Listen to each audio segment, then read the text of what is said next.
நல்ல சமாரியன் இயேசு என்னை தேடி வந்தாரே. நல்ல சமாரியன் இயேசு என்னை தேடி வந்தாரே.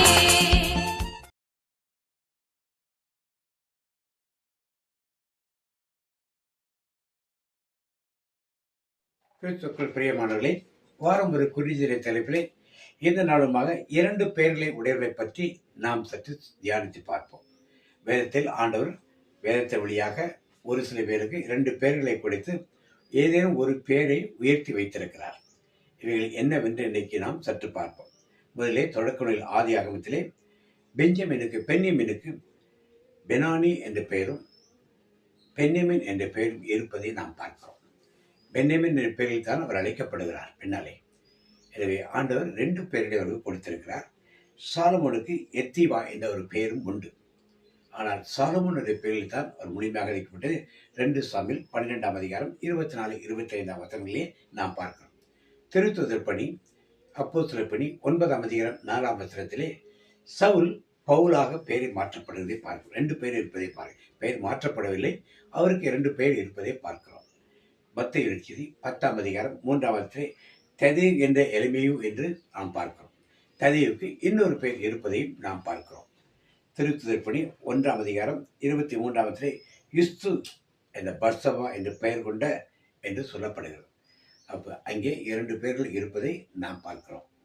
திருத்துதர் பணி 12ஆம் அதிகாரத்திலே யோவான் என்ற மார்க்கு என்று சொல்லப்படுகிறது. அப்போ அந்த மார்க்குக்கு யோவான் என்ற ஒரு பெயரும் இருப்பதை அங்கே நாம் பார்க்கிறோம். லூக்கா நற்செய்தி 22 3ஆம் அதிகாரத்தில் ஸ்காரியோத் அந்த யூதாஸ் என்று சொல்லப்படுகிறது. யூதாஸுக்கு ஸ்காரியோத் என்று இன்னொரு பெயர் இருந்ததை நாம் பார்க்கிறோம். யோவான் நற்செய்தி 20:24 திதுமு எனப்பட்ட தோமா என்று சொல்லப்படுது. அப்போ தோமாவுக்கு திதுமு என்ற ஒரு பெயர் இருந்ததை நாம் பார்க்கிறோம்.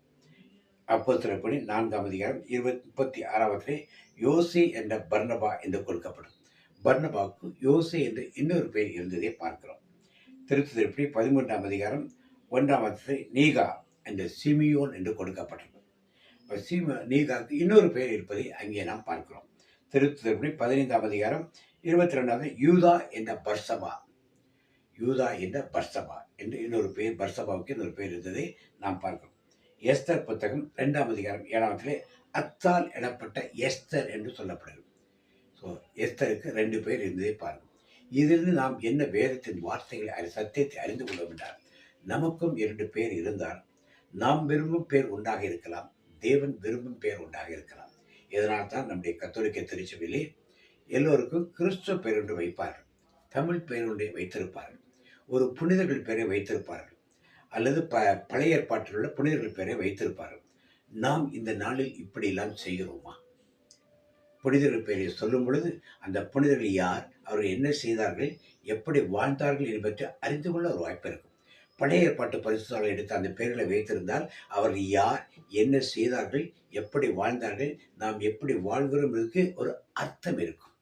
அர்த்தம் இல்லாமல் இன்றைக்கு பல பேர் தாயின் பேரில் 2 வார்த்தையும், தகப்பன் பேர் 2 வார்த்தையும், இன்னும் வேறு ஊர் பேர் 2 வார்த்தையும் வைத்து ஒரு பெயரை வைக்கிறார்கள். இதெல்லாம் ஆண்டவர் கற்றுக் கொடுத்த பாடங்கள் அல்ல, வேதம் கற்றுக் கொடுத்த பாடம் அல்ல, திருச்சபையும் கற்றுக் கொடுத்த பாடம் அல்ல, உலகத்தார் கற்றுக் கொடுத்த பாடம். அதை நாம் பெற்றுக்கொண்டு அதே போல் பிள்ளைகளுக்கு பெயர் வைக்கும் பொழுது நாம் என்ன எண்ணத்தில் செய்தோ அதுதான் அங்கே நடக்கும் வழிய புனிதர் பெயரை வைத்தாலோ அல்லது வேதத்தில் உள்ள பெயர்களை வைத்தாலோ ஆண்டவர் சொன்ன பெயர்களை வைத்தாலோ அது நடக்கும் காரியம் கண்டிப்பாக வித்தியாசமாக இருப்பதை இன்றைக்கு நாம் பார்த்த அந்த 15 பேர்களுக்குள்ளே நாம் பார்த்தோம். எப்படி அந்த பெயர்கள் அவர்களை வித்தியாசமான ஒரு வாழ்க்கையை வாழ வைத்தது என்பதை நாம் பார்க்கிறோம். எனவே கிறிஸ்துவுக்கு பிரியமானவர்களே, உங்கள் வீடுக்குள்ள உங்கள் பிள்ளைகளுக்கு எந்த பெயர்கள் வைத்திருந்தாலும் இன்னும் ஒரு பெயரை நீங்கள் சூட்டுங்கள். ஒரு கிறிஸ்தவ பெயரை, ஒரு புனிதருடைய பெயரை, வேதத்தில் காணப்படுகின்ற பெயரை, ஆண்டு வேதம் சொல்லிக் கொடுக்கும் ஒரு பெயரை நீங்கள் வைத்ததை அழையுங்கள். அந்த பிள்ளைகளும் அந்த பிள்ளைகளின் குடும்பங்களும் அப்படி செழித்திருக்கும் என்று ஆண்டவர் நாளுமாக நம்மோடு இடர்பட்டு இந்த காரியங்களுடையாக பேசுகிறார். இயேசுவுக்கு நன்றி, இயேசுவுக்குள் பிரைஸ் தி லார்ட். அடுத்த வாரம் மீண்டும் ஒரு குறிஞ்சிதிலே உங்களை சந்திப்போம். Praise the Lord.